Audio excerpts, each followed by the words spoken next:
नमस्कार साथियों, आज हम पढ़ेंगे टीवी टावर की ऊंचाई और प्रसारण दूरी में संबंध, जो कि बहुत ही महत्वपूर्ण प्रश्न है और इस वर्ष इसको बोर्ड एग्जाम में पूछे जाने की प्रबल संभावना है। तो आइए देखते हैं कि टीवी टावर की ऊंचाई और प्रसारण दूरी में संबंध क्या है। सबसे पहले इसके लिए हमको इस चित्र पर ध्यान केंद्रित करना पड़ेगा। इस चित्र में क्या बोला जा रहा है देखेंगे। देखिए, साथ साथ लिखा हुआ भी देखते जाते हैं। मान लो पृथ्वी की सतह पर ए भी एक टीवी टावर है। तो ये पृथ्वी की सतह है इस प्रकार से, और इस पृथ्वी की सतह पी क्यू पर एक टावर हमने खड़ा किया ए बी। मान लो कि ओ इस पृथ्वी का क्या है, केंद्र है, तथा ये केंद्र है और केंद्र से लेकर ये अक्ष तक की उसकी दूरी पृथ्वी की त्रिज्या है। मतलब आर जो है वो पृथ्वी की त्रिज्या है।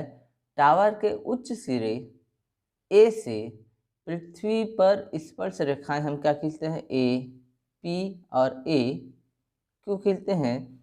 तब स्पष्ट है कि पृथ्वी की वक्रता के कारण सिरे ए से प्रेषित सिग्नल पृथ्वी की सतह पर सीधे कहाँ जाएगा, यहाँ से क्यू तक जाएगा या ए से पी तक जाएगा। इसके परे और कहीं नहीं जा सकता। तो सबसे पहले तो आपको इतना इस टीवी टावर का जो संबंध है ऊंचाई से, उसके बारे में चित्र का वर्णन करना पड़ेगा। तो चित्र एकदम क्लियर है, फिर से एक बार देखेंगे। यहाँ पर मान लेते हैं कि पी क्यू क्या है, पृथ्वी की सतह है। इस पृथ्वी का केंद्र क्या है, ओ है। ओ से बी तक की जो दूरी है वो क्या है, पृथ्वी की त्रिज्या है। और इस पृथ्वी की सतह पर ए बी क्या है, टीवी का टावर है, जिसकी ऊंचाई कितनी है, एच है। और ए से जब ये टावर यहाँ तक है तो यहाँ से पृथ्वी को स्पर्श करता हुआ जो ए से क्यू या ए से पी है, वहीं तक कहीं सिग्नल जा सकता है। अब हमको इन दोनों में संबंध चाहिए। किन दोनों में, तो टावर की ऊंचाई h और प्रसारण दूरी। तो प्रसारण दूरी मतलब यहाँ से यहाँ तक की दूरी, मतलब इस टावर से सिग्नल जो है कहाँ तक जा सकता है।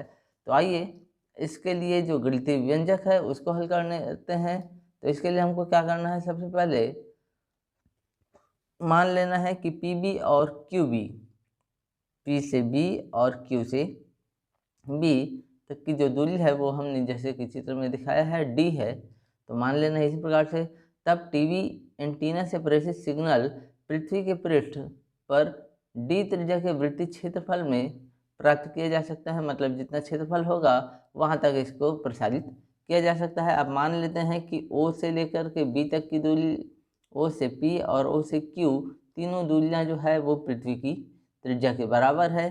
तब समकोण त्रिभुज ए बी पी में, तो ए बी पी आपका कहाँ है, ए सबसे ऊपर है, बी और पी, ए बी पी में क्या हो जाएगा, पाइथागोरस प्रमेय लागू करेंगे। तो पाइथागोरस का प्रमेय आपको मालूम है, कर्ण का वर्ग बराबर होता है लंब का वर्ग प्लस आधार का वर्ग के। तो यहाँ पर कर्ण जो है वो ए पी का काम करेगा, ये लंब और ये आधार। अब चित्र के माध्यम से देखेंगे कि ए से पी जो है वो जैसे का तैसा रहेगा यही, और ए से बी जो कि टावर की ऊंचाई है वो हो जाएगा एच, और पी से लेकर के बी तक की दूरी जो कि हमने माना है डी, वो हो जाएगा पी से लेकर बी तक की दूरी, ये डी हो जाएगा। अब दोनों का वर्ग हो जाएगा, इसको नाम दे देंगे समीकरण एक। इसी प्रकार से दूसरे ओर को त्रिभुज को देखेंगे तो दूसरे ओर त्रिभुज हो जाएगा ए पी, ओ में भी से पाइथागोरस प्रमेय लगेगा। तो यहाँ हो जाएगा ए ओ का स्क्वायर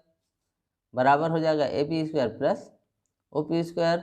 अब यहाँ पर फिर से वही देखेंगे कि ए से लेकर के पी क्या चीज़ है, प्रसारण दूरी है। ओ से लेकर के पी तक की जो दूरी है, तो ओ से पी तक की जो दूरी है वो आर है।